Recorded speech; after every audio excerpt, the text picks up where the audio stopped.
Bonjour à tous. Donc on se retrouve cette semaine avec la règle des 5 pourquoi concernant PrestaShop. Vous allez me dire, mais qu'est-ce que c'est cette règle des 5 pourquoi? Alors moi-même je ne la connaissais pas et je me suis aperçu en fait que justement il existait cette règle des 5 pourquoi. Et cette règle des 5 pourquoi en fait sert à trouver une réponse à n'importe quel type de question. Euh, donc dans le cadre d'un PrestaShop, ça ne va pas vous dire exactement pourquoi vous avez un problème de règle CSS sur une ligne précise par exemple, ou un problème de code. Par contre, ça va vous dire pourquoi vous avez des problèmes sur votre boutique ou pourquoi vous avez des clients mécontents. Voilà, c'est un petit peu.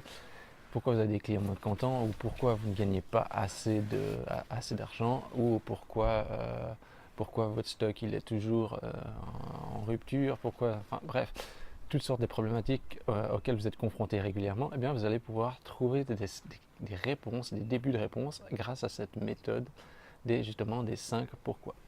Alors, la méthode des 5 pourquoi sert en fait à trouver une réponse justement à une problématique que vous avez pour savoir justement d'où est l'origine du problème. Et vous allez vous apercevoir qu'en fait, les fois l'origine du problème remonte assez loin.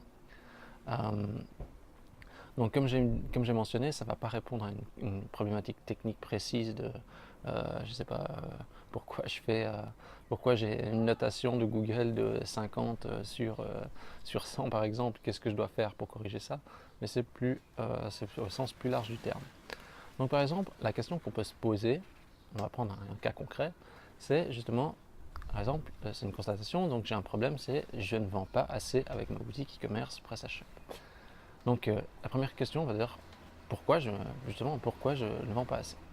Eh bien, c'est parce que j'ai un problème de manque de trafic. Pourquoi pourquoi je manque de trafic?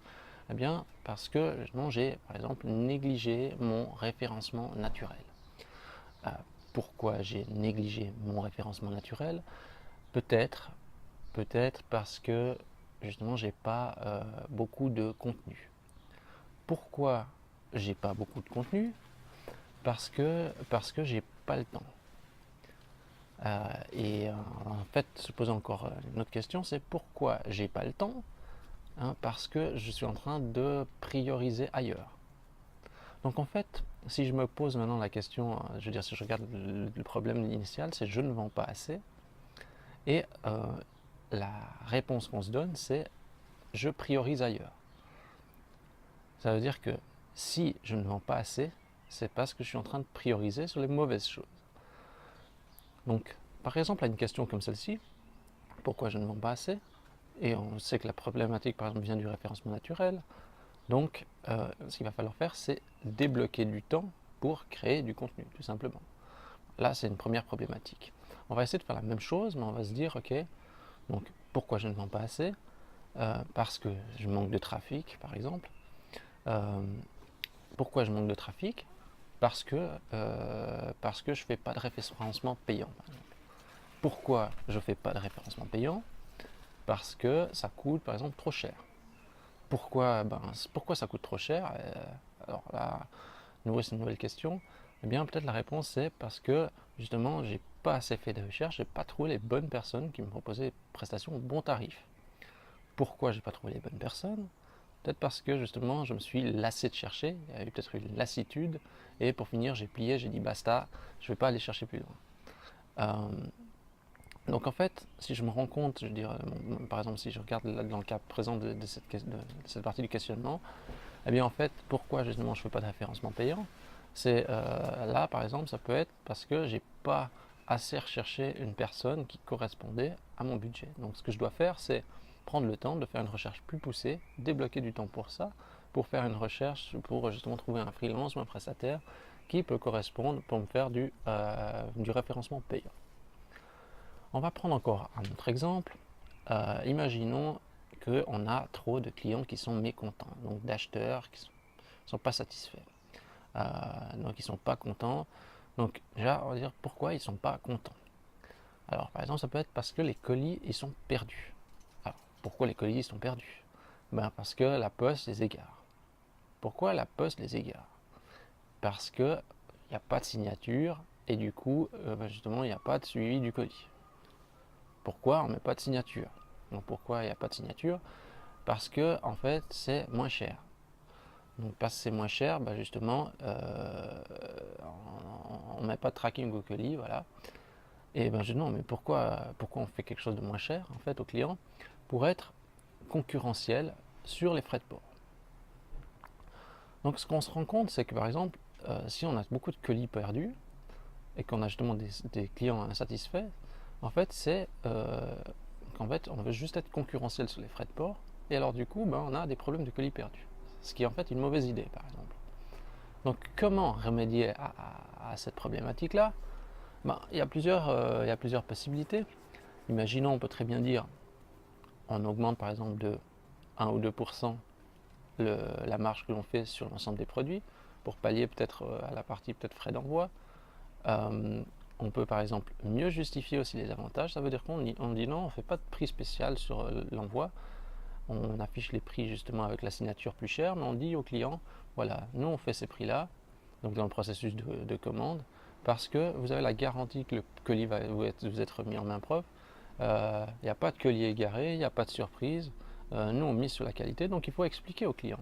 Parce que des fois, le client dit, ah, c'est plus cher. Oui, mais c'est plus cher pourquoi? Parce qu'il peut suivre le colis, parce que, je ne sais pas, il y a peut-être le fait qu'il y ait une signature, il a peut-être une certaine garantie du côté de la poste ou du côté du prestataire qui expédie. Et ça, il faut mettre en avant du côté du client.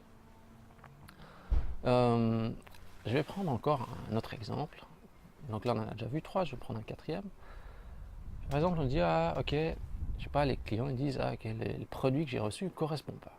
Donc ça, c'est embêtant parce que quand ça ne correspond pas, après, le client il est mécontent, etc. Il fait des remarques désobligeantes, c'est jamais agréable. Donc, pourquoi le colis ne correspond pas? Pourquoi le produit ne correspond pas? Parce que, par exemple, ce n'était pas la bonne taille. Alors, pourquoi ce n'était pas la bonne taille? Parce que sur la fiche produit, par exemple, c'était pas vraiment clair et que ça prêtait à confusion. Pourquoi sur la fiche produit c'est pas clair et ça prête à confusion? Parce que le guide détail, par exemple, il est même pour tous les produits, pour toutes les marques, et on ne tient pas compte des subtilités. On a mis un graphique de taille pour l'ensemble.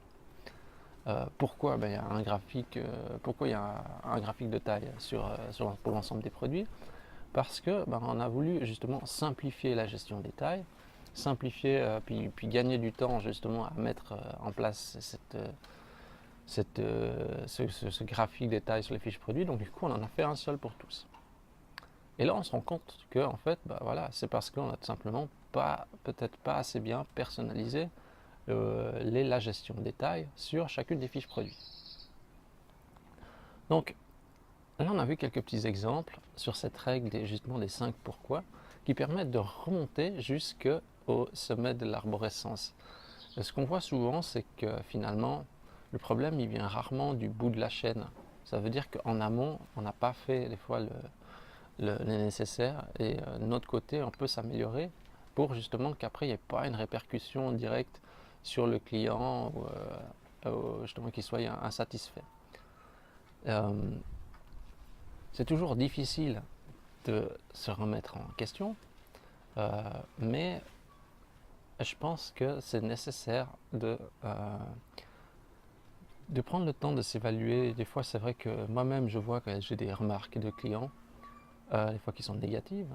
C'est toujours un peu difficile à accepter, mais parfois, il peut y avoir une part de vrai, et ça vaut la peine quand même d'interpréter le mécontentement, se pencher sur la question. Et il faut savoir que le fait si vous pensez à améliorer certaines choses de votre activité, c'est après une petite optimisation qui va avoir une répercussion sur l'ensemble de votre business. Donc ça veut dire que pour tous les prochains clients, ils vont bénéficier justement de cette optimisation et de ce bonus. Donc il est important de prendre le temps de faire justement ce pas vers la question des 5 pourquoi.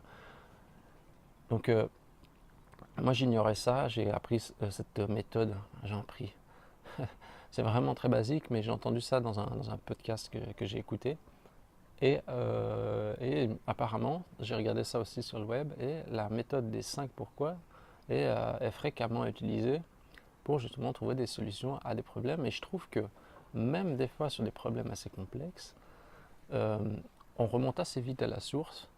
Ce qui est toujours difficile à dire, enfin toujours difficile à accepter, c'est que très souvent on voit où ça remonte, puis des fois ça remonte à un endroit où ça va un petit peu mal. Euh, donc donc c'est des fois ça qui est peut-être un petit peu plus difficile à accepter. Mais si jamais allez regarder sur le web question des 5 pourquoi, donc là je l'ai proposé de l'appliquer à votre boutique PrestaShop. Vous pouvez l'appliquer à quasiment toute votre activité, que ça soit, je sais pas, pourquoi ma comptabilité est optimale, pourquoi, pourquoi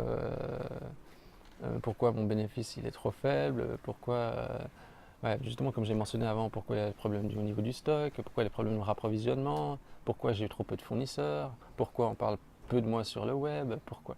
Enfin bref, le pourquoi c'est vraiment une question fondamentale.